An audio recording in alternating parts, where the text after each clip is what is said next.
Pour faire du montage vidéo, on a principalement 4 choix.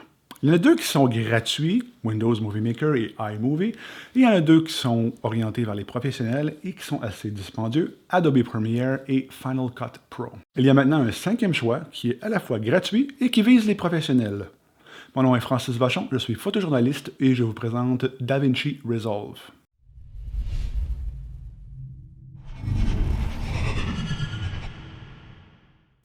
Dans cette vidéo, il n'y aura pas de tutoriel. Je vous présente DaVinci Resolve, je vous montre ce que c'est, quels sont ses avantages, pourquoi ça peut être un choix intéressant. Les tutoriels vont commencer dans la prochaine vidéo de cette série. Vous pouvez voir la playlist juste ici. Ou là, je ne me souviens jamais de quel côté qu'il faut que je pointe. Étant sur Mac, j'ai commencé à éditer mes vidéos avec iMovie. Peut-être que vous avez fait la même chose. Rapidement, on se rend au bout de ses capacités. C'est fait pour les amateurs, c'est facile à utiliser, mais les fonctionnalités sont limitées. Éventuellement, j'ai commencé à regarder Final Cut Pro et Adobe Premiere, les 2 gros joueurs de l'industrie. Mais quand on regarde le prix, soit un abonnement ou soit un prix d'achat, on se pose vite la question, est-ce que je vais vraiment payer pour ces logiciels-là alors que je ne sais pas encore comment les utiliser? Donc, est-ce que je vais payer pour m'auto-former dessus sans savoir si ça va être des outils qui vont être bons pour moi? Et est-ce que je veux vraiment payer ces montants-là alors que je fais une capsule YouTube 1 fois ou 2 par mois?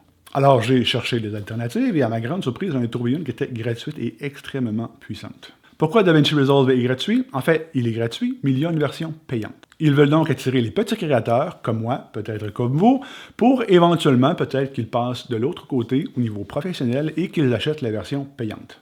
Quelles sont les limitations de la version gratuite? Il y en a très peu.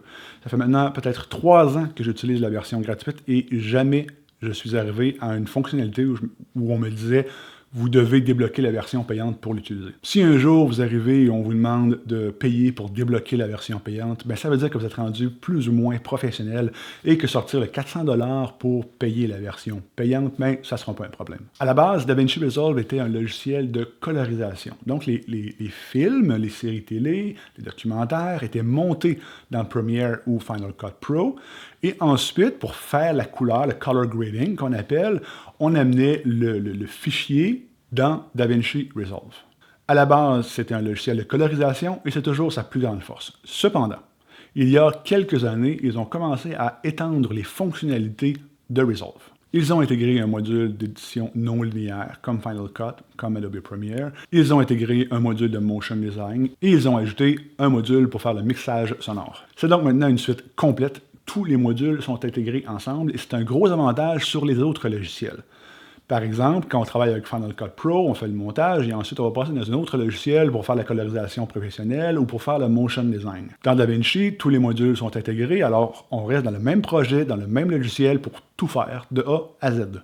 On commence par l'édition, on passe ensuite dans la page de colorisation, on passe à la page de mixage sonore au besoin, et si on a besoin aussi, on passe dans la page fusion, pour faire le 3D, pour faire la composition, pour faire le motion design, etc. Donc, vous pouvez relativement facilement ajouter et même créer vos propres titres, vos propres lower third. Par exemple, ce lower third ici, je l'ai fait de A à Z dans le module Fusion. C'est quelque chose de très simple, mais on peut faire des choses beaucoup plus compliquées. Par exemple, j'ai fait cette animation pour un projet qui verra peut-être le jour. Et j'ai fait ça sans aucune formation payante, seulement en m'auto-formant, en regardant les tutoriels gratuits sur YouTube.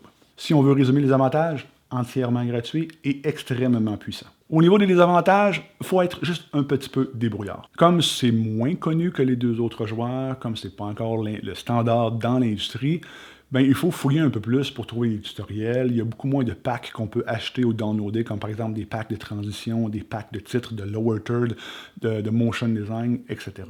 Par contre, la communauté est très généreuse et on peut trouver quand même tout ce qu'on a besoin généralement sur YouTube en anglais. Je n'ai pas trouvé ni même cherché de tutoriel en français. Je ne sais pas si ça existe, mais en anglais, il y a énormément de ressources. Il suffit d'aller sur YouTube, de taper « How to » quelque chose in DaVinci et vous allez sûrement trouver l'information. Donc, si vous êtes un petit peu débrouillard, si vous aimez un petit peu bidouiller dans un logiciel, vous allez trouver comment faire à peu près n'importe quoi. Sur le site de DaVinci, il y a des formations en vidéo qui durent, vous en avez pour quelques heures à tout regarder. Donc, toute l'information est là pour bien partir. Et si vous ne comprenez pas encore assez bien l'anglais, ben, il va y avoir d'autres vidéos à cette série où je vais vous montrer les bases en français. En d'autres mots, si on est un photographe et on veut ajouter un service ajouté à nos clients, si on veut faire un vlog sur YouTube, si on est un vidéographe professionnel et qu'on veut faire du montage gratuitement, DaVinci Resolve est une solution vraiment parfaite. Je vais commencer à faire une série de tutoriels pour DaVinci Resolve. Le premier qui est juste ici, c'est vraiment les bases, comment commencer. Et ici, il y aura une playlist avec toutes les vidéos concernant DaVinci que je vais réaliser dans le futur. Si vous avez apprécié, mettez un like, partagez, laissez un commentaire, posez des questions. Vous pouvez aussi vous abonner juste ici.